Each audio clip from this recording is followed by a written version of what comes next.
మావా తిన్నానండి. ఈ రోజు వీడియో అయితే ధవళేశ్వరం బ్యారేజ్ దగ్గరికి వచ్చేసామండి. ఇక్కడ చూసారా వాటర్ ఫ్లోటింగ్ ఎలా ఉందా?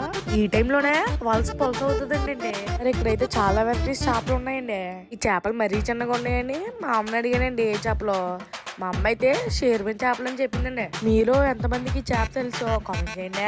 ఇక్కడైతే చాలా వెరైటీస్ చేపలు ఉన్నాయండి. పెద్ద పెద్ద చేపలు కూడా ఇక్కడ దొరుకుతాయండి. మీలో ఎవరికైనా పెద్ద చేపలు కావాలంటే చాలా రకాల పెద్ద చేపలు ఉంటాయండి. ఈ చేప చూసారా ఎంత పెద్దగా ఉందో? ఈ చేపకి సొంత ఉందో లేదో కామెంట్ చేసి చెప్పండి. ఇక్కడ చేపలే కాదండి, ఇక్కడ అన్ని రకాల సీ ఫుడ్స్ అన్ని దొరుకుతాయండి. రొయ్యలు, పీతలు అన్ని దొరుకుతాయండి.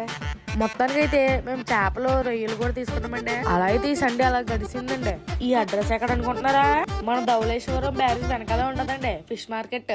వీడియో నచ్చితే లైక్ చేసి సబ్స్క్రైబ్ చేసుకుంటే బాయ్ అండి. ఇంకో విషయం ఏంటి, మన సబ్స్క్రైబ్ చేసిన సబ్స్క్రైబర్స్ అందరికి చాలా థ్యాంక్స్ అండి. నన్ను చాలా మాటకి సపోర్ట్ చేస్తున్నారండి.